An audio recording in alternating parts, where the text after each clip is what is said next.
ഏറ്റവും മികച്ച വരുമാന മാർഗം ഏറ്റവും നല്ല സാലറി അല്ല. അത് ദൈവം നിങ്ങൾക്ക് നൽകിയിരിക്കുന്ന നിങ്ങളുടെ ഐഡന്റിറ്റി തന്നെയാണ്. ഒരുപാട് പേർ ജീവിതത്തിലെ സാമ്പത്തിക ഘട്ടങ്ങളിൽ ഒരു വിജയം നേടാൻ കൂടുതൽ വരുമാന മാർഗങ്ങൾക്ക് വേണ്ടി പ്രാർത്ഥിക്കണമേ എന്ന് അപേക്ഷിക്കാറുണ്ട്. അവരുടെ പ്ലാൻ എന്താണെന്ന് ചോദിക്കുമ്പോൾ ഒരുപാട് പേർ പറയുന്നത് സാലറി ഒന്ന് വർദ്ധിച്ചു കിട്ടിയിരുന്നെങ്കിൽ. പക്ഷേ ഇന്ന് നിങ്ങളോട് കർത്താവ് ഈ പ്രവചനദൂതിലൂടെ സംസാരിക്കാൻ പോകുന്ന കാര്യങ്ങൾ വളരെ വിലപ്പെട്ടതാണ്. ഒരുപക്ഷെ നിങ്ങളുടെ സാമ്പത്തിക ചിന്തകളെ തന്നെ അടിമുടി മാറ്റാൻ ഇന്നത്തെ എൻ്റെ വാക്കുകൾ നിങ്ങളെ സഹായിക്കും. പ്രാർത്ഥനയോടെ കേൾക്കാം. ദൈവത്തിൻ്റെ അനുഗ്രഹം പെയ്തിറങ്ങുന്ന ഈ ദിവസത്തിൽ നിങ്ങളുടെ കരങ്ങളിലേക്ക് കർത്താവ് നൽകാൻ പോകുന്ന കൃത്യമായ റിസോഴ്സുകൾ എങ്ങനെ വിനിയോഗിക്കണമെന്നുള്ളതിനെക്കുറിച്ചൊക്കെയുള്ള ഏകദേശം ഒരു രൂപരേഖ ഇതിനകത്തൂടെ നിങ്ങൾക്ക് ലഭിക്കുവാൻ സാധ്യതയുണ്ട്. പ്രാർത്ഥനയോടെ നമുക്ക് കേൾക്കാം. നിങ്ങൾക്കെല്ലാവർക്കും ജീവിതങ്ങളെ മാറ്റുന്ന അനുഗ്രഹങ്ങളിലേക്ക് മനുഷ്യരെ കരം പിടിച്ച് നടത്തുന്ന ഇന്നത്തെ പ്രവചന ദൂതിലേക്ക് സന്തോഷത്തോടെ സകല ചരാചരങ്ങളുടെ സൃഷ്ടിതാവും അതിൻ്റെയൊക്കെ ജീവദാതാവും പരിപാലകനുമായ യേശുക്രിസ്തുവിൻ്റെ വലിയ നാമത്തിൽ സന്തോഷത്തോടുകൂടെ സ്നേഹവന്ദനം. ഞാൻ പാസ്റ്റർ ക്രിസ്റ്റി പി ജോൺ, കോട്ടയം ആസ്ഥാനമാക്കി പ്രവർത്തിക്കുന്ന നമ്മുടെ ലൈഫ് ചേഞ്ചർ പ്രോഫറ്റിക് ചർച്ചുകളുടെ സ്നേഹവന്ദനം. ഒരുപാട് പേർ നമ്മുടെ ശുശ്രൂഷയിൽ പ്രാർത്ഥനയ്ക്കായിട്ടെത്തുമ്പോൾ കൂടെ ആവശ്യപ്പെടുന്ന ഒരു കാര്യമാണ് തൊട്ടു മുൻപ് ഞാൻ പരാമർശിച്ചത്. എന്നാൽ ഇങ്ങനെയുള്ള കാര്യങ്ങളെ കൈകാര്യം ചെയ്യുമ്പോൾ വളരെ സൂക്ഷ്മതയോടും പ്രാർത്ഥനയോടും കൂടെ മാത്രമേ ഞാൻ മറുപടി പറയാറുള്ളൂ. അതിൻ്റെ കാരണം, എന്തെങ്കിലും ഒരു വാക്ക് പറഞ്ഞാൽ, എന്തെങ്കിലും ഒരു ആശ്വാസം കൊടുത്ത് പറഞ്ഞു വിട്ടാൽ അവരുടെ ആരുടെയും ജീവിതം നേരെയാകില്ലെന്നുള്ള നല്ല ബോധ്യം എനിക്കുണ്ട്. അതുകൊണ്ട് തന്നെ എങ്ങനെയാണ് തകർന്നു കിടക്കുന്ന ജീവിതത്തിൻ്റെ ശൈഥില്യം വന്നുപോയ അവസ്ഥകളിൽ നിന്നും അതിനെ ഒന്ന് പടുത്തുയർത്താൻ കഴിയുന്നതെന്നുള്ള വ്യക്തമായിരിക്കുന്ന ഒരു ദിശാബോധം നൽകേണ്ടത് ആവശ്യമാകിയാൽ ആ കാര്യങ്ങളെക്കുറിച്ച് വളരെ പ്രാർത്ഥനയോടും ആലോചനയോടും ജാഗ്രതയോടും അതിലെല്ലാം ഉപരി ദൈവത്തിൻ്റെ പരിശുദ്ധാത്മാവിൻ്റെ സുശക്തമായിരിക്കുന്ന നിയോഗത്തോടും കൂടെ മാത്രമേ ഞാൻ അത്തരം കാര്യങ്ങളിൽ ആലോചനകൾ പറയാറുള്ളൂ. നിങ്ങളുടെ ജീവിതത്തിൻ്റെ ഒരു വഴിമുട്ടി നിൽക്കുന്ന ഒരു സാഹചര്യത്തിൽ എനിക്ക് മുന്നോട്ട് രക്ഷപ്പെടാൻ കഴിയണമെങ്കിൽ എവിടെന്തെങ്കിലും കുറച്ച് പൈസ കിട്ടിയേ പറ്റൂ, അല്ലെങ്കിൽ കുറച്ച് സാലറിയിലെ വളർച്ച ഉണ്ടായേ പറ്റൂ, വരുമാനം കൂട്ടിയേ പറ്റൂ, ഇങ്ങനെയൊക്കെയുള്ള നിരവധിയായിരിക്കുന്ന ചിന്തകൾ നിങ്ങൾക്കുണ്ടാകും. പക്ഷെ പ്രിയപ്പെട്ടവർ, ഇത് കോമൺ ആണ്. എല്ലാവരുടെയും മൈൻഡിലുള്ള പൊതുവായൊരു ധാരണയാണ്. ഈ ചിന്താധാരകളുമായി നടക്കുന്ന ആരും തങ്ങളുടെ ജീവിതത്തിൽ എങ്ങും എത്തില്ല എന്നുള്ളതാണ് സത്യം. പകരം ആസ്തികളെ വർദ്ധിപ്പിക്കണമെങ്കിൽ, ജീവിതത്തിൽ ദൈവത്തിൽ ആശ്രയിച്ചുകൊണ്ട് ഒരു മനുഷ്യന് അവൻ്റെ വരുമാനത്തിൽ ഡെവലപ്മെൻറ്റുകൾ ഉണ്ടാകണമെങ്കിൽ കൃത്യമായിരിക്കുന്ന സ്ട്രാറ്റജികൾ ആവശ്യമാണ്. ഞാൻ നിങ്ങളോടൊരു ചോദ്യം ചോദിക്കട്ടെ. നിങ്ങളുടെ ഇപ്പോഴത്തെ സാഹചര്യത്തിൽ നിങ്ങൾക്ക് വേണ്ടത് കൂടുതൽ വരുമാനമാണോ, അതോ നിങ്ങൾക്ക് ആശ്രയിക്കാൻ കഴിയുന്ന ഒരു വരുമാന മാർഗമാണോ? ഇത് രണ്ടും തമ്മിൽ വ്യത്യാസമുണ്ട്. കൂടുതൽ വരുമാനം എന്ന് പറയുമ്പോൾ അത് കിട്ടുന്ന എല്ലാവരും രക്ഷപ്പെടാറില്ല. ഉദാഹരണം, പെട്ടെന്നൊരു ദിനം ലോട്ടറി അടിക്കുന്ന ഒരാൾ, ആ വ്യക്തിയുടെ കയ്യിൽ ബൾക്കായിട്ട് കുറേ പണമാണ് വന്നു കയറുന്നത്. ഏറെക്കുറെ കഴിയുമ്പോൾ തന്നെ മനസ്സിലാകും പണ്ടത്തേതുപോലെ തന്നെ അവരുടെ ജീവിതം സാധാരണ നിലയിലായി, പിന്നെ അവശമായി പോകുന്നു. പിന്നെ ലോട്ടറി എടുക്കേണ്ട നിലയിലേക്ക് തന്നെ അവർ പോവുകയാണ്. അപ്പോൾ കൂടിയൊരു വരുമാനം ഏതെങ്കിലും ഒരു മേഖലയിൽ നിന്നൊരു ബമ്പർ പ്രൈസായി നമ്മുടെ കരങ്ങളിൽ കിട്ടി എന്ന് പറയുന്നത് കൊണ്ട് സാധാരണ നിലയ്ക്ക് ഒരു മാറ്റവും ഉണ്ടാകുന്നില്ല. പഴയ വ്യക്തി തന്നെ, പഴയ മനസ്സ് തന്നെ, നിലവിലുള്ള ജീവിതം തന്നെ അതിനെ കുറെ പണം കൊണ്ട് അലങ്കരിക്കുന്നു എന്ന് മാത്രമേ ഉള്ളൂ. ആ വരുന്ന പണം അതിൻ്റെ വഴി തന്നെ ഇറങ്ങിപ്പോകും. അപ്പോൾ കൂടുതൽ വരുമാനമാണോ നിങ്ങൾക്ക് വേണ്ടത്, അതോ ആശ്രയിക്കാൻ കഴിയുന്ന ഒരു വരുമാന മാർഗമാണോ? ഇത് തമ്മിലുള്ളതായ വ്യത്യാസമാണ് ജീവിതത്തിൻ്റെ വളർച്ചയെ വലുതായി തന്നെ സ്വാധീനിക്കുന്നത്. കർത്താവ്, എനിക്ക് എവിടുന്നേലും പെട്ടെന്ന് ഇപ്പം കുറച്ച് നോ, അതല്ല.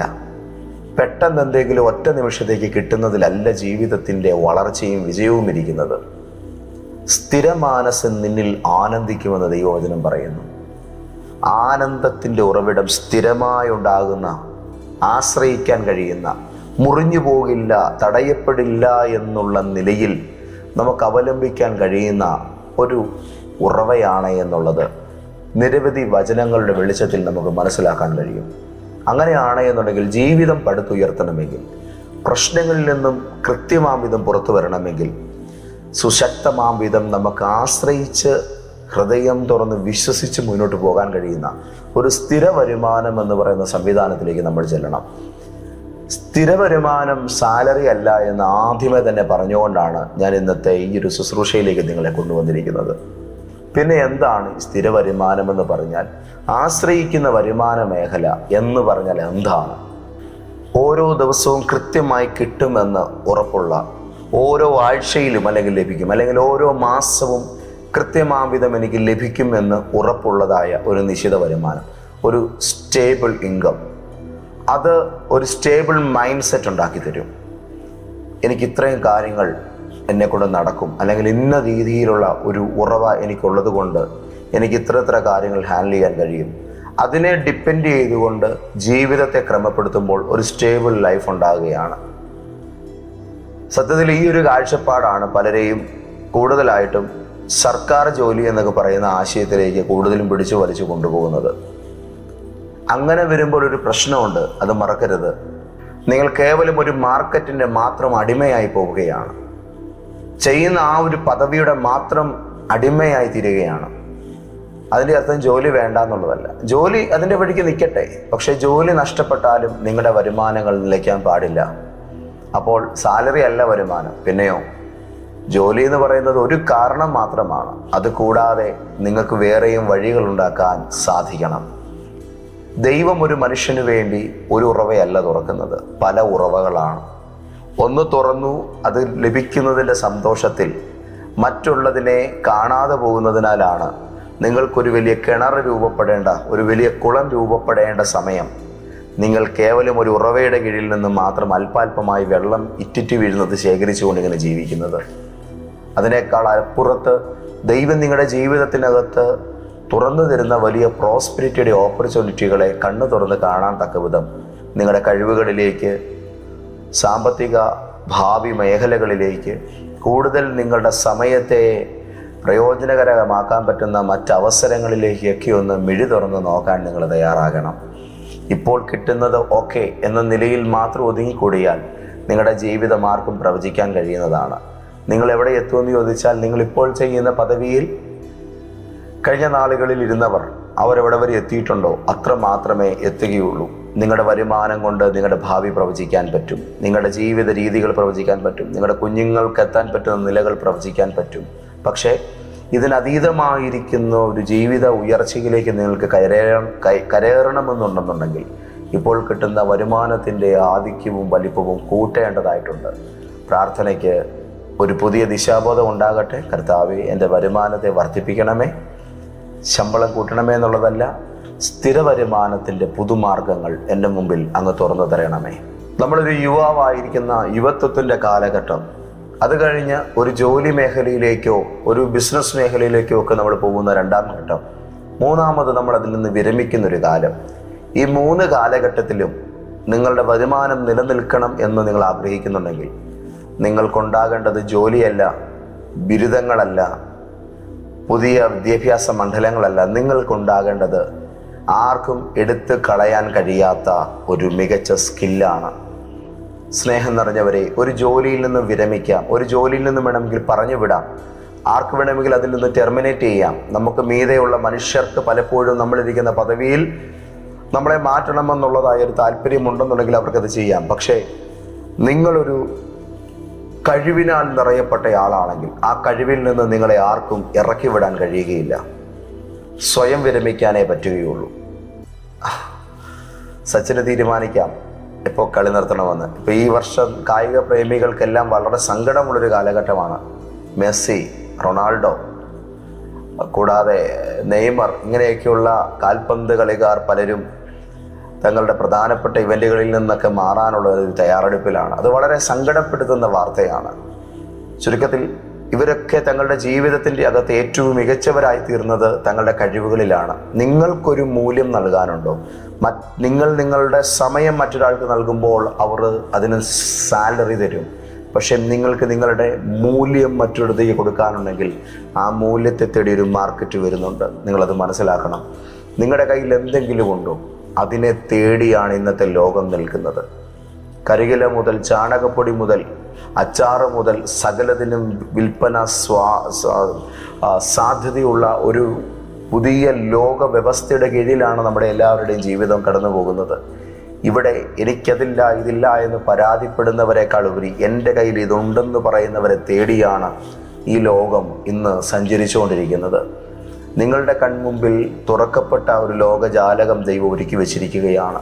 നിങ്ങളതിനെ ഉപയോഗിക്കാതെ എനിക്ക് തരണേ എന്ന് പറഞ്ഞ് പ്രാർത്ഥിച്ചുകൊണ്ടിരുന്നാൽ മാത്രം പോരാ. പകരം ഞാൻ നേടുമെന്നുള്ളൊരു നിശ്ചയദാർഢ്യത്തോടുകൂടെ നിങ്ങളുടെ കയ്യിലുള്ളതിനെ നൽകാൻ തയ്യാറായി എഴുന്നേൽക്കുക എന്നതാണ് കർത്താവിൽ എനിക്ക് നിങ്ങളോട് ഇന്ന് രാവിലെ പറയാനുള്ള ആദ്യത്തെ വാക്ക്. നിങ്ങളുടെ കഴിവുകൾ ഇന്ന് ലോകത്തിന് ആവശ്യമുണ്ട്. അതിനെ വികസിപ്പിക്കാൻ കഴിയുന്ന കാര്യങ്ങൾ പഠിച്ചുകൊണ്ടിരിക്കുക, അത് നൽകിക്കൊണ്ടിരിക്കുക, അതിനെ ഡെവലപ്പാക്കുക. നിങ്ങൾ സ്വയം വികസിക്കാതെ നിങ്ങളുടെ വരുമാനം വികസിക്കുകയില്ല. നിങ്ങൾ സ്വയം സജ്ജരാകാതെ നിങ്ങൾക്കൊരു വിധത്തിലുള്ളതായ മേന്മയുള്ളത് നിങ്ങളുടെ കരങ്ങളിൽ കിട്ടുകയില്ല. നിങ്ങൾ സ്വയം വികസിക്കാതെ നിങ്ങൾ ചെയ്യുന്ന കാര്യങ്ങൾ മാത്രം ചെയ്തുകൊണ്ട് ഒരിടത്ത് ഇരുന്നു പോകാനാണ് ഉദ്ദേശമെങ്കിൽ നിങ്ങൾ എന്നും ഇതേ ജോലിക്കാരനായി തന്നെ ഇരിക്കും, എന്നും ഇതേ തൊഴിലാളിയായി തന്നെ തുടരും. അതിനതീതമായി നിങ്ങൾ നിങ്ങളെ വളർത്താൻ തുടങ്ങിയാൽ, നിങ്ങളുടെ കഴിവുകളെ നിങ്ങൾ വികസിപ്പിക്കാൻ തുടങ്ങിയാൽ, ആ കഴിവുകൾക്ക് ഓരോ ദിവസവും പുതിയ പുതിയ പ്ലാറ്റ്ഫോമുകൾ അവസരങ്ങളുമായി വരും. നിങ്ങളെ തേടി പുതിയ പുതിയ ഇടങ്ങൾ ഒരുക്കപ്പെടുന്നത് നിങ്ങൾ കാണും. നിങ്ങൾ പഠിക്കേണ്ടത് നിങ്ങളെ എങ്ങനെ വളർത്താമെന്നുള്ള കാര്യമാണ്. അവിടെയാണ് നിങ്ങളുടെ നിശ്ചിതമായിരിക്കുന്ന ജീവിതത്തിൻ്റെ ഉയർച്ച നിങ്ങളെ കാത്തിരിക്കുന്നത്. ഒരു ദൈവദാസൻ എന്ന നിലയിൽ എൻ്റെ മിനിസ്ട്രിയെ ഞാൻ എന്നും കിട്ടിയത് മതി എന്നും പറഞ്ഞുകൊണ്ടിരുന്നാൽ അതൊരിക്കലും വികസിക്കുകയില്ല. എനിക്ക് ദൈവം ഇത്രയും കൃപകൾ തന്നിട്ടുണ്ടെന്ന് പറഞ്ഞ് ഞാൻ അതും കെട്ടിപ്പിടിച്ചുകൊണ്ടിരുന്നാൽ ഒന്നും എൻ്റെ കാര്യങ്ങൾ നടക്കില്ല. അതിനതീതമായിട്ട് പുതുത് എങ്ങനെ നേടാമെന്നുള്ളതിനെക്കുറിച്ചും എങ്ങനെ ഞാൻ എന്നെ തന്നെ കൂടുതൽ എഫക്റ്റീവ് ആക്കണമെന്നതിനെക്കുറിച്ചും ഓരോ ദിവസവും ദൈവസന്നിധിയിൽ പ്രാർത്ഥിച്ചൊരുങ്ങി സ്വയം വളർത്തുവാൻ തക്കവിധം ഞാൻ തയ്യാറാകുന്നതിനാലാണ് എൻ്റെ മിനിസ്ട്രി എന്നും ഒരേ പവറിൽ തന്നെ ഇങ്ങനെ ഓരോ ദിവസവും അതൊന്നിനും മീതെ മറ്റൊന്നായി മികച്ചതായി ഇങ്ങനെ പോയിക്കൊണ്ടിരിക്കുന്നത്. ഇത്രയ്ക്ക് ആയില്ലേ, കുറച്ച് മനുഷ്യരെ ആയില്ലേ, കുറച്ച് ബന്ധങ്ങളൊക്കെ ആയില്ലേ, ഇനി ഉള്ളവരെയൊക്കെ പിടിച്ചു കെട്ടി ഇങ്ങനെ അങ്ങ് ഒരു വഴിക്ക് അങ്ങ് പോകാമെന്ന നിലയിൽ എന്ന് ഞാൻ തീരുമാനിക്കുന്നു, അന്ന് ഞാനെന്ന ദൈവദാസൻ്റെ ശുശ്രൂഷയുടെ മുൻപിൽ ഒരു വലിയ വാതിൽ അടയുകയാണ്. പക്ഷേ നമ്മുടെ ജീവിതത്തിൻ്റെ മിനിസ്ട്രിയുടെ കാലഘട്ടമോ ദൈവം നമുക്ക് നൽകുന്ന സന്തോഷകരമായ ഈ ലൈഫിൻ്റെ വിജയ സമയമോ എന്ന് നിർത്തണം വേണ്ട എന്നുള്ള തീരുമാനം ദൈവം നിങ്ങളെയാണ് ഏൽപ്പിച്ചിരിക്കുന്നത്. പ്രവാചക ശിഷ്യൻ്റെ വീട്ടിൽ ദൈവം എണ്ണ വർദ്ധിപ്പിച്ചു കൊടുത്തൊരത്ഭുതം ബൈബിളിൽ രേഖപ്പെടുത്തിയിട്ടുണ്ട്. കടം കയറി നശിക്കാൻ തുടങ്ങുന്ന ഭവനത്തിൻ്റെ ഗതികേട് മാറ്റാനാണ് ദൈവം എണ്ണ വർദ്ധിപ്പിക്കുന്ന അനുഗ്രഹത്തെ ആ വീട്ടിൽ ചൊരിഞ്ഞത്. അപ്പോൾ ഒരു ഡീൽ അവിടെയുണ്ട്. നിങ്ങൾ അടുത്തുള്ള വീടുകളിൽ നിന്നെല്ലാം പാത്രങ്ങൾ കടം വാങ്ങണം. അപ്പോൾ അടുത്തുള്ള ഭവനങ്ങളിൽ നിന്നെല്ലാം പാത്രങ്ങൾ കടം വാങ്ങിയ പാത്രങ്ങളിലേക്കെല്ലാം ഈ എണ്ണയുടെ അക്ഷയ പാത്രത്തിൽ നിന്ന് ഇങ്ങനെ എണ്ണ പകരുകയാണ്. ഓയിൽ ഒഴിച്ചൊഴിച്ച് എല്ലാ പാത്രങ്ങളും നിറഞ്ഞു കഴിഞ്ഞപ്പോൾ പ്രവാചകനോട് പറഞ്ഞു, എലീശായോട് പറഞ്ഞു, യജമാനനെ എല്ലാ പാത്രങ്ങളും ഫില്ലായി, എല്ലാം നിറഞ്ഞു, മതി എന്ന് പറഞ്ഞു. ആ മതി എന്ന് പറഞ്ഞപ്പോൾ അവിടെ കൊണ്ട് ഒഴുക്ക് നിന്നു. മതിയായിട്ടില്ല എന്ന് പറയുവോളം ഒഴുക്ക് തുടരും. മതി എന്ന് വെക്കുന്നതോടുകൂടെ പലതും നിശ്ചലമാകും. നമ്മൾ എവിടേക്കോ മതി എന്ന് പറഞ്ഞു, അവിടെയാണ് നമ്മളെല്ലാവരും ഒതുങ്ങിപ്പോകാൻ തുടങ്ങിയത്. നിങ്ങളെ ഒതുക്കിയത് പിശാചൊന്നുമല്ല, നിങ്ങളെ ഒതുക്കിയത് ആരുടെയും ബന്ധനങ്ങളൊന്നുമല്ല. നിങ്ങളെ പല മേഖലകളിൽ ഒതുക്കിയത് നിങ്ങളുടെ തന്നെ നിലപാടുകളാണ്. മടിയും അലസതയും പിടിച്ച ജീവിതത്തിൻ്റെ ചില വല്ലാത്ത ഘട്ടങ്ങളാണ് നമ്മളെയൊക്കെ ഇങ്ങനെ ആക്കിയതെന്ന് ഞാൻ ധൈര്യത്തോടെ വിളിച്ച് പറയട്ടെ. അതുകൊണ്ട് നന്നോണം എഴുന്നേൽക്കണം. എവിടെയാണോ എന്തിൻ്റെ പേരിലാണോ തളർന്നു മാറിയിരുന്നത്, നടപടിയാകത്തില്ല, ഞാൻ കളത്തിൽ ഇറങ്ങുകയാണെന്നുള്ള നിലയിൽ അരമുറുക്കി എഴുന്നേൽക്കണം. അവിടെയാണ് പിന്നെയും ചൂരച്ചെടിത്തണിൽ നിന്ന് മുന്നോട്ട് ഓടിയവനെ താങ്ങിയ ദൈവത്തിൻ്റെ കൈ നിങ്ങളെ പിടിക്കുന്നത് നിങ്ങൾ അറിയുകയുള്ളൂ. അതുകൊണ്ട് എനിക്കിപ്പോഴത്തെ അവസ്ഥയിൽ നിന്ന് പുറത്തു വരാനുള്ള ഏറ്റവും വലിയ മാർഗം, ഒന്ന്, സ്ഥിരമായ വരുമാനങ്ങളെ കണ്ടെത്തുക. അതിന് നിങ്ങളുടെ കഴിവുകൾ രംഗത്ത് വരണം. ദൈവം നിനക്ക് നൽകിയ സകലതും ആവശ്യപ്പെടുന്നൊരു ലോകത്തിന് മുമ്പിൽ നൽകുവാൻ നിങ്ങൾ തയ്യാറാകണം. ഒരു കുഞ്ഞിൻ്റെ കയ്യിലെ അപ്പപ്പൊതിക്ക് പോലും ദൈവ കൈകളിൽ വലിയ സ്വാധീനമുണ്ടെന്നാണ് യേശു വെളിപ്പെടുത്തിയത്. 5 അപ്പവും 2 മീനും 5000ങ്ങളുടെ വിശപ്പടക്കിയ അത്ഭുതം വായിക്കുന്ന ഒരു വ്യക്തിയാണ് നിങ്ങളെങ്കിൽ നിങ്ങൾ ഇന്ന് എന്താണ് അതിൽ നിന്ന് മനസ്സിലാക്കുന്നത്? സ്വാഭാവികമായും ദൈവം മിറാക്കിൾ ചെയ്യും. ഓക്കെ, ഞാനത് അക്സെപ്റ്റ് ചെയ്തു തരുന്നു. പക്ഷേ അതുകൊണ്ട് നിർത്തിയോ? അല്പമായത് യേശുവിൻ്റെ കൈകളിലെത്തിയാൽ അത് അധികമാകും. ഓക്കെ, സമ്മതിച്ചു. അതുകൊണ്ട് നിങ്ങൾ അവസാനിച്ചോ? നിങ്ങൾ ഇന്നുണ്ടാക്കുന്ന ഒരു പാലപ്പവും മുട്ടക്കറിയും അത് മേടിക്കുവാൻ 5000 വരുമെന്നൊരു വാക്ക് ഞാൻ അങ്ങോട്ട് പറഞ്ഞാൽ നിങ്ങൾക്കത് വിശ്വസിക്കാൻ പറ്റുമോ? നിങ്ങൾ നിങ്ങളുടെ കുഞ്ഞിന് തയ്യാറാക്കുന്നത് പോലെ, സ്വന്തം കൊച്ചിന് കൊടുക്കുന്ന പോലെ, നിങ്ങളുടെ കുഞ്ഞിനെ ഊട്ടാൻ നിങ്ങൾ വേറെ അനാവശ്യമായ ചേരുവകളൊന്നും ചേർക്കാതെ വിശ്വസനീയമായൊരു ആഹാരം സജ്ജമാക്കുന്നത് പോലെ നിങ്ങൾ ഒരുപിടി അന്നം നന്നായി തയ്യാറാക്കിയാൽ അത് മേടിക്കാൻ 5000 അല്ല 50,000 മനുഷ്യരുടെ കൈകൾ നിങ്ങളുടെ അപ്പപ്പൊതിക്ക് വേണ്ടി കരം നീട്ടപ്പെടുമെന്ന് ഞാൻ പറഞ്ഞാൽ, ദൈവം നിന്റെ കൈ പുണ്യത്തെ എത്രത്തോളം വലുതാക്കുമെന്ന് നിങ്ങളോട് ഞാൻ പറഞ്ഞാൽ നിങ്ങൾക്കതിന് ആമേൻ പറയാൻ പറ്റുമോ? സ്തോത്രം. എവിടെയൊക്കെയോ ഒരു വെളിച്ചം ഉദിക്കുന്നില്ലേ? എവിടെയൊക്കെയോ ചിലതെനിക്ക് ചെയ്യാൻ പറ്റുമെന്നുള്ളൊരു ചിന്ത നിങ്ങളെ തൊട്ടു തുടങ്ങിയില്ലേ? ഇതാണ് ഞാൻ പറഞ്ഞത്. ഇല്ല എന്ന് പറഞ്ഞ് മാറിയിരിക്കാതെ ഉണ്ട് എന്ന് പറയാൻ, എൻ്റെ കയ്യിലും ചിലത് നൽകാനുണ്ടെന്നുള്ളതായ തിരിച്ചറിവിൽ നിങ്ങൾ മുന്നോട്ടേക്ക് ഇറങ്ങാൻ തയ്യാറായാൽ നിങ്ങളുടെ ചെറു അപ്പപ്പൊതിയെ തൻ്റെ കൈകളിൽ വാഴ്ത്തുന്ന യേശു ആരാന്നുള്ളത് നിങ്ങൾ നിങ്ങളുടെ കണ്ണിന് മുമ്പിൽ വ്യക്തമായിട്ട് കണ്ടറിയും. ഇന്ന് തളർന്നിരിക്കുന്ന നിന്റെ ജീവിതത്തിൻ്റെ മുമ്പിൽ വന്ന് ഇതുപോലൊരു ദൂത് പറയാൻ യേശുവിനെ അയച്ചിട്ടുണ്ടെങ്കിൽ സംതിങ് സ്പെഷ്യൽ നിനക്ക് വേണ്ടിയും കർത്താവ് ഒരുക്കിയിട്ടുണ്ട്. അതുകൊണ്ട് തന്നെയാണ് ഈ ഗതികേടിൻ്റെ പ്രാർത്ഥന ഇനി അങ്ങോട്ട് കയറി ചെല്ലണ്ട. ചിലത് ചെയ്യാൻ ഞാൻ സന്നദ്ധമാണെന്നുള്ള നിലപാടിൻ്റെ വാക്കുകൾ ഇന്ന് കർത്താവ് നിങ്ങളുടെ വായിൽ നിന്ന് കേൾക്കാൻ ആഗ്രഹിക്കുന്നു. വലുത് യേശു തരാൻ ആഗ്രഹിക്കുകയാണ്. Blessing is not magic. അനുഗ്രഹം എന്ന് പറയുന്നത് ഒരിക്കലും ഒരു മാജിക് അല്ല. അത് കൃത്യമായുള്ളൊരു സിസ്റ്റത്തിൻ്റെ റിസൾട്ടാണ്. ഹോവ നിൻ്റെ ഗർഭഫലം, ആടുമാടുകളുടെ പിറപ്പ്, നിന്റെ വയലിൽ നീ അനുഗ്രഹിക്കപ്പെടും, നിന്റെ ധാന്യം അനുഗ്രഹിക്കും, നിന്റെ വീഞ്ഞ് അനുഗ്രഹിക്കും, നിന്റെ എണ്ണ അനുഗ്രഹിക്കും. ഈ വാക്കുകളൊക്കെ കേൾക്കുമ്പോൾ ഒരു പ്രധാനപ്പെട്ട കാര്യം അതിൻ്റെ പുറകിലുണ്ട്. നിന്റെ വയൽ അനുഗ്രഹിക്കപ്പെടണമെങ്കിൽ നീ ആ വയലിൽ കൃഷി ചെയ്യുന്ന ആളായിരിക്കണം. നിന്റെ ആടുമാടുകളുടെ പിറപ്പ് അനുഗ്രഹിക്കപ്പെടണമെങ്കിൽ നിനക്ക് കാർഷിക മേഖലയിൽ മൃഗങ്ങളെ വളർത്തുന്നൊരു സ്വഭാവം ഉണ്ടായിരിക്കണം, ഒരു സിസ്റ്റം ഉണ്ടായിരിക്കണം. നിങ്ങൾക്ക് നിങ്ങളുടെ തേനിനെയോ വീഞ്ഞിനെയോ ദൈവം അനുഗ്രഹിക്കുമെന്ന് പറയുമ്പോൾ അത് ഉൽപ്പാദിപ്പിക്കാനുള്ള മെത്തേഡ് നിങ്ങളുടെ കൈകളിൽ ഉണ്ടായിരിക്കണം. ദൈവം ഒരു സിസ്റ്റത്തെയാണ് ബ്ലെസ് ചെയ്യുന്നത്. ദൈവം ശൂന്യതയെ ഇന്നുവരെ അനുഗ്രഹിച്ചിട്ടില്ല. ശൂന്യതയെ അനുഗ്രഹിച്ചാൽ ശൂന്യത വർദ്ധിക്കത്തേ ഉള്ളൂ. എൻ്റെ ചില ആൾക്കാർ പ്രാർത്ഥിക്കാൻ വരുമ്പോൾ ഞാൻ അവരോട് പറയും, ഞാൻ എന്തിനാണ് നിങ്ങൾക്ക് വേണ്ടി പ്രാർത്ഥിക്കേണ്ടത്? പാസ്റ്ററെ, ഫിനാൻഷ്യൽ ക്രൈസിസ് ആണ്, സാമ്പത്തിക ബുദ്ധിമുട്ടാണ്, മാറാൻ പ്രാർത്ഥിക്കണം. എങ്ങോട്ട് മാറാൻ? എങ്ങനെ മാറാൻ? നീ പോയി എന്തെങ്കിലും കൊണ്ടുപോവാ, ഞാനത് പ്രാർത്ഥിച്ചു തരാം. എന്തെങ്കിലും വിൽക്കാൻ പറ്റുന്നത് കൊണ്ടുപോവാ, നീ ഒരു പേന കൊണ്ടുപോവാ, നീ ഒരു മത്തങ്ങ മേടിച്ചുകൊണ്ട് പോവാ, നീ ഒരല്പം എണ്ണ കൊണ്ടുപോവാ, ഞാനത് പ്രാർത്ഥിച്ചു തരാം. നീ അത് ഇവിടം തൊട്ട് വിറ്റ് തുടങ്ങുക. ആ വരുമാനം കൊണ്ട് നീ ജീവിച്ചാരംഭിക്കുക.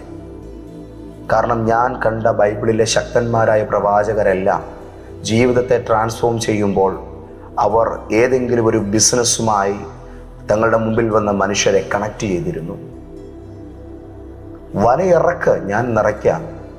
ജീസസ് അത് പറഞ്ഞു. വലയില്ലെങ്കിലോ മീൻ പറന്നു കയറണോ? ജനത്തെ പന്തിയായിട്ട് ഇരുത്ത്, കൊണ്ടുപോവാ പറഞ്ഞല്ലോ. 5 അപ്പവും 2 മീനും കൊണ്ട് കൊടുത്തപ്പോഴല്ലേ എവിടെയോ ഒരനുഗ്രഹം വെയിറ്റ് ചെയ്യുന്നുണ്ട്, ഒരു വർധനവ് വെയിറ്റ് ചെയ്യുന്നുണ്ട്. അതാരംഭിക്കാത്തത് നീ നിന്റെ ബൈ പ്രോഡക്റ്റുമായിട്ട് അവിടോട്ട് ചെല്ലാത്തത് കൊണ്ടാണ്. ദൈവം നിന്റെ പ്രവൃത്തിയെ അനുഗ്രഹിക്കും, നിന്റെ വരുമാനത്തെ അനുഗ്രഹമാക്കും. ജോലിയല്ല അനുഗ്രഹിക്കേണ്ടത്, വരുമാനമാണ് അനുഗ്രഹിക്കപ്പെടേണ്ടത്. കഷ്ടപ്പാടല്ല അനുഗ്രഹിക്കപ്പെടേണ്ടത്. നിന്റെ സ്വസ്ഥതയുടെ കാലങ്ങളാണ് അനുഗ്രഹമാകേണ്ടത്. കഷ്ടപ്പാട് അനുഗ്രഹിക്കപ്പെട്ട കഷ്ടപ്പാട് കൂടും. എവിടെയൊക്കെയോ ചിലതിലേക്ക് അഴിച്ചുപണികളാണ് ഇന്ന് രാവിലെ ദൈവാത്മാവ് ചെയ്യുന്നത്. നിങ്ങളുടെ മുമ്പിൽ വലിയൊരു വിശാലത തുറക്കപ്പെടുന്ന ഈ ഒരു നിമിഷം, അനുഗ്രഹം എന്ന് പറയുന്ന ഒരു മാജിക് അല്ല, അതൊരു സിസ്റ്റമാണെന്നറിയുക. അത് ജനറേറ്റ് ചെയ്യുക. നീ ഇന്ന് വെറുതെ ഇരുന്നാലും ആ സിസ്റ്റം നിനക്ക് വേണ്ടി വർക്ക് ചെയ്യണം. പ്രിയപ്പെട്ടവരെ, നിങ്ങളുടെ കണ്ണിന് മുമ്പിൽ ഈ ഒരു വർഷം പാഴായി പോവാതിരിക്കാനാണ് ഒരു പ്രാർത്ഥനാ മനുഷ്യനായ ഞാൻ നിങ്ങളുടെ ഈ കാര്യങ്ങൾ ഇത് പറയുന്നത്. ദൈവത്തിൽ വിശ്വസിക്കുക എന്ന് പറഞ്ഞാൽ ഒരു നേരം പോക്കല്ല. ദൈവത്തിൽ വിശ്വസിക്കുക എന്ന് പറഞ്ഞാൽ ഈ ലോകത്തിലെ ഏറ്റവും കർമ്മനിരതനായ ഒരു വ്യക്തിയായി നിങ്ങൾ മാറുക എന്ന് തന്നെയാണ്. സാധാരണക്കാരെക്കാൾ കൂടുതൽ അങ്ങനെയുള്ള വ്യക്തികൾക്ക് ഈ ലോകത്ത് ചെയ്യാനുണ്ട്. മറ്റുള്ളവരെക്കാൾ കൂടുതൽ നമുക്ക് ലോകത്തിന് സംഭാവന ചെയ്യാനുണ്ട്. നമുക്ക് നമ്മെ തന്നെ കൂടുതൽ ശ്രദ്ധിക്കേണ്ടതായിട്ടുണ്ട്. ജാഗ്രതയോടും പ്രവർത്തനശേഷിയോടും കൂടെ നാം പിന്നെയും അരമുറുക്കി രംഗത്തിറങ്ങേണ്ടതായിട്ടുണ്ട്. ദൈവം ഇത് നിങ്ങൾക്ക് നൽകുവാൻ ആഗ്രഹിക്കുന്നു. എറണാകുളത്ത് കഴിഞ്ഞ കുറേ ആഴ്ചകൾക്ക് പുറകിൽ ഒരു ഹോട്ടലിൽ ആഹാരം കഴിക്കാൻ വേണ്ടി ഇരിക്കുകയാണ്. രാത്രിയിലാണ്. അന്നേരം എൻ്റെ കൂടെ ഇരുന്ന ഒരാളിനോടൊരു ചോദ്യം ചോദിച്ചു. ലോകത്തിൻ്റെ ഉന്നതകരമായ മേഖലകളിൽ നിൽക്കുന്ന പല കമ്പനികളുടെ സ്ഥാപകന്മാരും അതിൻ്റെ സിഇഒമാരുമൊക്കെ ദൈവവിശ്വാസികളല്ല. എന്നിട്ടും അവർക്കൊന്നും പണത്തിന് കുറവില്ല, അവർക്കൊന്നും അനുഗ്രഹങ്ങൾക്ക് കുറവില്ല. അപ്പം ഞാൻ ചോദിച്ചു, അനുഗ്രഹം മീൻസ്? അല്ല, മെറ്റീരിയൽ തിങ്സ് എല്ലാം അവർക്കുണ്ട്. ഓക്കെ, ക്ലിയറായി. അന്നേരം പ്രാർത്ഥിക്കുന്നവർക്ക് കിട്ടുന്നില്ല, പക്ഷെ അവർക്ക് കിട്ടുന്നു. എന്താ ഇതിൻ്റെ കാര്യം? ഇതിൻ്റെ കാര്യം എന്താണെന്ന് നിങ്ങൾക്കും അറിയണമായിരിക്കും അല്ലേ? ഉത്തരം വളരെ സിമ്പിളാണ്.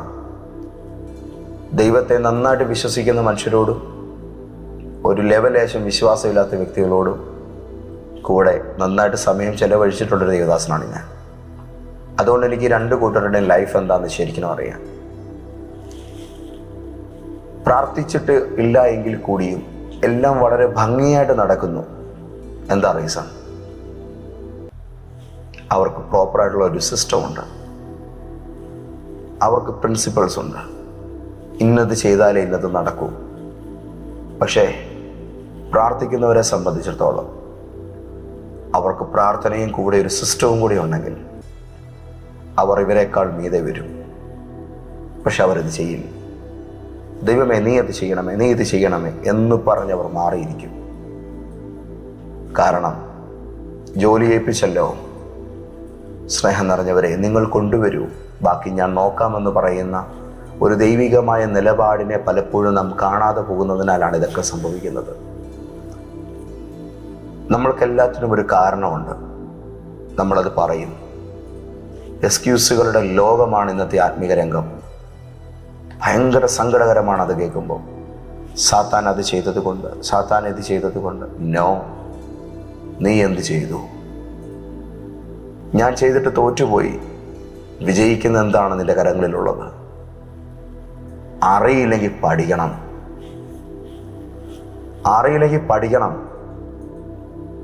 കണ്ടെത്താൻ കഴിയുന്നില്ലെങ്കിൽ അത് കണ്ടെത്തി തരാൻ പറ്റുന്നവരുടെ മുമ്പിൽ പോകണം. അതിനുള്ള ഇടങ്ങളിന്നും ഉണ്ടല്ലോ. കാരണം നിങ്ങൾ ഒഴിവുകഴിവ് പറഞ്ഞുകൊണ്ടിരിക്കുന്ന ഈ നേരത്തും ഒഴിവുകഴിവ് പറയാതെ തൻ്റെ ലൈഫ് മാറ്റാൻ വേണ്ടി കഠിനാധ്വാനം ചെയ്യുകയും പ്രോപ്പർ സിസ്റ്റത്തിൻ്റെ സഹായത്തോടുകൂടെ പ്രവർത്തിക്കുകയും ചെയ്ത് വിജയിക്കുന്ന മനുഷ്യരുടെ വിജയങ്ങൾ ലോകം ആഘോഷിക്കുന്ന നേരങ്ങളിലാണ് നമ്മളിപ്പോഴും നിരാശ പറഞ്ഞുകൊണ്ടിരിക്കുന്നത്. പാടില്ല, എഴുന്നേൽക്കണം. നിങ്ങൾക്കൊരു മാറ്റം ഉണ്ടാകണം. നിങ്ങൾക്ക് സ്ഥിരമായിട്ട് വരുമാനം സൃഷ്ടിക്കാൻ പറ്റുന്ന ഒരു സിസ്റ്റമുണ്ടോ? സ്ഥിരമായ വരുമാനം എന്ന് പറഞ്ഞാൽ പെട്ടെന്നുള്ളൊരു വരുമാനമല്ല, സ്റ്റേബിളായിട്ട് നിൽക്കുന്ന ഒരു ഫണ്ടിൻ്റെ ഫ്ലോ അത് ലൈഫിൽ വേണം. 2, നിങ്ങളുടെ തന്നെ മൂല്യം വർദ്ധിപ്പിക്കുന്നതാണ് നിങ്ങളുടെ വരുമാനത്തിൻ്റെ രഹസ്യം. 3, അതിനകത്തൊരു സിസ്റ്റം ആവശ്യമാണ്. എൻ്റെ സ്ഥാനം പോയാൽ എനിക്കൊരു ചുക്കും സംഭവിക്കില്ല. എൻ്റെ ഈ കഴിവ് എന്നിൽ നിന്ന് എടുത്തു മാറ്റിയാലേ എൻ്റെ വരുമാനം നിലയ്ക്കത്തുള്ളൂ എന്ന് നിങ്ങൾക്ക് നിങ്ങളിൽ തന്നെ ആത്മവിശ്വാസം ഉൽപ്പാദിപ്പിക്കാൻ ഇന്ന് കഴിയട്ടെ. ദാറ്റ് മീൻസ് ഞാൻ ഇപ്പോൾ ചെയ്യുന്ന ഈ ഒരു പൊസിഷൻ, നിങ്ങളിപ്പോൾ ചെയ്യുന്ന ഈ ഒരു മേഖല, ജോലി, അതിനകത്തു നിന്ന് നിങ്ങൾ ഇന്ന് എഴുന്നേൽപ്പിച്ചു വിട്ടാലും ഇവിടെ എന്നെ ഇരുത്താൻ കാരണമായിരിക്കുന്ന ഒരു കഴിവ് എന്നിലുള്ളിടത്തോളം ഒരുത്തനും എന്നിൽ നിന്ന് ഒന്നും എടുത്തു മാറ്റുന്നില്ല എന്ന് നിങ്ങൾക്ക് നിങ്ങളിൽ തന്നെ സുശക്തമായിരിക്കുന്ന ബോധ്യം ഉറപ്പിക്കാൻ കഴിയുന്ന വിധത്തിൽ നിങ്ങളുടെ കഴിവുകളെ ഏറ്റവും നന്നായി പോളിഷ് ചെയ്ത് വെക്കുക. സ്ഥാനം പോയെന്നും പറഞ്ഞ് ഒരു വരുമാനവും പോകുന്നില്ല. നിങ്ങളുടെ കഴിവ് പോയാൽ മാത്രമേ നിങ്ങളുടെ വരുമാനം പോകുന്നുള്ളൂ. നിങ്ങളുടെ കഴിവ് കൊണ്ട് നിങ്ങളൊരു വരുമാനം ഉണ്ടാക്കി ഒരു സിസ്റ്റത്തിൽ അതാക്കിയിട്ടാൽ നിങ്ങൾ ഇവിടുന്ന് പോയാലും നിങ്ങളുടെ അനന്തരാവകാശികൾ ആ വരുമാനം നേടിക്കൊണ്ടേയിരിക്കും. അതുകൊണ്ട് എനിക്കെൻ്റെ ജീവിതത്തിനകത്ത് സാലറി ഡെവലപ്പാകട്ടെ എന്ന് പറഞ്ഞുകൊണ്ടിരുന്നതിനേക്കാൾ അപ്പുറത്ത് ഞാൻ ഡെവലപ്പാകട്ടെ, എൻ്റെ സിസ്റ്റം ഡെവലപ്പാകട്ടെ, എൻ്റെ കഴിവുകൾ ഡെവലപ്പാകട്ടെ. ഞാനെന്ന് പറയുന്ന വ്യക്തിയാണ് വളരേണ്ടത്. ദൈവമേ, എന്നെ വളർത്തണമേ. ഈ ഒരു പ്രാർത്ഥന ഇന്ന് രാവിലെ മുതലുണ്ടാകട്ടെ. ഇതിൻ്റെ ടൈമിന് ഈ ഒരു സെഗ്മെൻറ്റിൻ്റെ അകത്ത് ദൈവത്തിൻ്റെ ആത്മാവ് വളരെ കൃത്യമാംവിധം നിങ്ങളോട് കുറേ അധികം കാര്യങ്ങൾ 1 by 1 ആയിട്ട് പറഞ്ഞു തന്നു. ഇതിനകത്ത് നിങ്ങൾക്കുള്ള ചില കാര്യങ്ങൾ പലയിടങ്ങളിലായിട്ടുണ്ട്. സാംശീകരിച്ചെടുത്ത് കൃത്യമാംവിധം ജീവിതത്തെ രൂപകൽപ്പന ചെയ്ത് യേശുവിൻ്റെ നാമത്തിൽ ഈ കാലഘട്ടത്തിൽ വിജയിക്കുന്ന ഒരു വ്യക്തിയായി തീരുക. നമ്മുടെ ദൈവം ക്രമങ്ങളുടെ ദൈവമാണ്. അതുകൊണ്ട് എല്ലാം ക്രമത്തിലായി തീരട്ടെ. നിങ്ങളുടെ ജീവിതത്തിൽ ഒരടുക്കും ചിട്ടയും ഉണ്ടാകട്ടെ. എല്ലാം നേരാമണ്ണം ചെയ്യാൻ ദൈവം നിങ്ങളെ സഹായിക്കാൻ പോകുന്നു. ഇന്ന് പകല് എനിക്ക് യാതൊരു വഴിയുമില്ല എന്ന് പറഞ്ഞിരുന്നവർ 100 വഴികളാണ് കാണാൻ പോകുന്നത്. എന്നെ ആരും സഹായിക്കാനില്ലെന്ന് പറഞ്ഞവർ എന്നെക്കൊണ്ട് ആയിരങ്ങളെ സഹായിക്കാൻ പറ്റും എന്ന നിലയിലേക്കാണ് എഴുന്നേൽക്കാൻ പോകുന്നത്. എനിക്കൊരു വരുമാന മാർഗമില്ല എന്ന് പറഞ്ഞവർ എന്നെ തേടി 100 കണക്കിന് വരുമാന മാർഗങ്ങൾ കടന്നു വരുന്നു എന്നുള്ള തിരിച്ചറിവിലേക്കാണ് ഇപ്പോൾ ഉണരുന്നത്. അങ്ങനാണെങ്കിൽ ഈ പ്രാർത്ഥനയിൽ ഞാൻ തൊടാൻ പോകുന്നത്, ജനിച്ച കാലത്തിന് ശേഷം ഇന്നേ നാഴിക വരെ മറ്റാരും കണ്ടിട്ടില്ലാത്തൊരു പുതിയ അനുഗ്രഹങ്ങളുടെ ഫ്രെയിമിനകത്ത് തിളങ്ങി നിൽക്കാൻ പോകുന്ന ഒരു വ്യക്തിയോടാണ് ഇപ്പോൾ ഞാൻ സംസാരിക്കുന്നത്. അത് നിങ്ങളാണ്. ഞാൻ ആ ഭാവിയെ തൊട്ട് അനുഗ്രഹിച്ച് പ്രാർത്ഥിക്കട്ടെ. നിങ്ങൾ തളർന്നു കിടക്കുന്ന ഒരു വ്യക്തിയാണെങ്കിൽ പോലും, നിങ്ങൾ കണ്ണ് കാണാൻ വയ്യാത്ത ഒരാളോ ചെവി കേൾക്കാൻ വയ്യാത്ത ഒരാളോ സംസാരിക്കാൻ വയ്യാത്ത വിധം വൈകല്യമുള്ള ഒരാളോ ആണെങ്കിൽ പോലും നിങ്ങളുടെ മുമ്പിൽ വിജയ സാധ്യത 100% തുറന്നിരിക്കുന്നത് എന്ന് മാത്രം ഞാൻ നിങ്ങളോട് പറയട്ടെ. ബാക്കിയുള്ളവർക്ക് അപ്പോൾ ഊഹിക്കാമല്ലോ. പ്രിയപ്പെട്ടവരെ, ഒഴിവ് കഴിവുകൾ പറയാതെ ഉത്തരവാദിത്തങ്ങൾ ഏറ്റെടുക്കാൻ നിങ്ങൾ ഇന്ന് രാവിലെ ഒന്ന് തയ്യാറായാട്ടെ. പഴി പറയാതെ പണിയെടുക്കാനൊന്ന് തയ്യാറായാട്ടെ. അരമുറുക്കി എഴുന്നേറ്റ് ദൗത്യങ്ങൾക്ക് വേണ്ടി ഞാൻ റെഡിയാണ് യേശുവേ എന്നൊന്ന് പറയാൻ തയ്യാറായാട്ടെ. നമുക്ക് പ്രാർത്ഥിക്കാം. കർത്താവേ, ഇന്നത്തെ ദൈവാലോചനയുടെ നടുവിൽ ഒരുപാട് ഹൃദയങ്ങളെ അങ്ങ് തൊട്ടിരിക്കുകയാണ്. ഇവരുടെ മനസ്സിൻ്റെ അകത്ത് അടിഞ്ഞുകൂടി കിടക്കുന്ന സ്വയം ശൂന്യമായി കാണുന്ന ചിന്തകളുടെയും തന്നെത്താൻ ഇടിച്ചു താഴ്ത്തുന്ന നിലപാടുകളുടെയും എന്നെ ഒന്നിനും കൊള്ളില്ല, എനിക്കിങ്ങനെയൊക്കെ ആയിപ്പോയല്ലോ എന്നൊക്കെ പറയുന്ന ദുസ്സഹമായിരിക്കുന്ന കെട്ട വാക്കുകളുടെയും ചിന്തകളുടെയും കെണിയിൽ നിന്ന് ഞാൻ ഇന്നിവരെ പുറത്തു കൊണ്ടുവന്ന് പ്രാർത്ഥിക്കുന്നു. യേശുവിൻ്റെ നാമത്തിൽ ഇന്നിവരുടെ മുമ്പിൽ വലിയ മാറ്റങ്ങൾ ഉണ്ടായി വരട്ടെ. പ്രാർത്ഥിച്ച് യേശു ക്രിസ്തുവിൻ്റെ നാമത്തിൽ ഇവരെ ഒരു പുതിയ വിജയത്തിനായിട്ട് ഞാൻ മുന്നോട്ടേക്ക് ഇറക്കുന്നു. ഈ യാത്ര, ഈ ശ്രമം വിജയമായി തീരട്ടെ. യേശുവിൻ്റെ നാമത്തിൽ തന്നെ. ആമേൻ, ആമേൻ, ആമേൻ. നിങ്ങളെ വിജയിപ്പിക്കാൻ ഞാൻ ആഗ്രഹിക്കുന്നു. പക്ഷേ അതിൻ്റെ ഉത്തരവാദിത്വം ഞാൻ ഏറ്റെടുക്കില്ല. അത് നിങ്ങളുടെ മാത്രം ജോലിയാണ്. നിങ്ങൾ പ്രയത്നിക്കാനും മുന്നോട്ടിറങ്ങാനും റെഡിയാണെങ്കിൽ വർദ്ധിപ്പിക്കാൻ യേശു സന്നദ്ധനായിട്ട് നിൽക്കുന്നു. നിങ്ങൾ പൊതിയുമായി വരുന്ന സമയം വരെയും കർത്താവ് അത്ഭുതം ചെയ്യാനുള്ള തൻ്റെ തയ്യാറെടുപ്പുമായി അവിടെ തന്നെ ഇരിക്കും. നിങ്ങൾ വന്നാൽ മിറക്കൾ ആരംഭിക്കും. നിങ്ങൾ വൈകിയാൽ നിങ്ങളുടെ അനുഗ്രഹവും വൈകും. വരുമാനം വെറും ശമ്പളമല്ല, പെട്ടെന്നൊരു നിമിഷം കയ്യിൽ കിട്ടുന്ന വലിയ തുകയുമല്ല എന്നുള്ള കാര്യം മനസ്സിലായല്ലോ. ഇന്നത്തെ വാക്കുകൾ കേട്ട് ജാഗ്രതയോടുകൂടെ മുന്നോട്ടേക്ക് നീങ്ങുക. എൻ്റെ ഈ വാക്കുകൾ നിങ്ങൾക്ക് ശക്തമായിരിക്കുന്ന ദിശാബോധം നൽകട്ടെ എന്ന് ഞാൻ ആഗ്രഹിക്കുന്നു. പ്രിയപ്പെട്ടവരെ, ദൈവത്തിൻ്റെ എല്ലാ പിന്തുണയും അനുഗ്രഹങ്ങളും നിങ്ങളുടെ കൂടെയുണ്ട്. ഈ ചാനൽ ആദ്യമായിട്ട് കാണുകയാണെങ്കിൽ സബ്സ്ക്രൈബ് ചെയ്തിരിക്കണം, മറ്റുള്ളവർക്ക് പങ്കുവെക്കണം, ലൈക്ക് ചെയ്യണം, ഷെയർ ചെയ്യണം. ഞായറാഴ്ചകളിലും വെള്ളിയാഴ്ചകളിലും കോട്ടയത്ത് IMA ഹാളിൽ 2026 ജനുവരി മാസത്തെ കാര്യമാണിപ്പോൾ പറയുന്നത്. ആരാധനാലയം നിറയുന്നതിനനുസരിച്ച് പുതിയ സ്ഥലങ്ങളിലേക്ക് നമ്മൾ മാറും. അതുകൊണ്ടാണിത് വ്യക്തമായിട്ട് പറയുന്നത്. 2026 ജനുവരി മാസം നമ്മുടെ ശുശ്രൂഷ നടക്കുന്നത് കോട്ടയം IMA ഹാളിലാണ്. പ്രസ്തുത സ്ഥലത്ത് എല്ലാ ഞായറാഴ്ചയും വെള്ളിയാഴ്ചയും രാവിലെ 9:30 മുതൽ നമ്മുടെ വിശുദ്ധ ശുശ്രൂഷകൾ നടക്കും. നിങ്ങളെ ഞാനതിലേക്ക് ക്ഷണിക്കുന്നു. യേശു നിങ്ങളെ അനുഗ്രഹിക്കട്ടെ. ആമേൻ.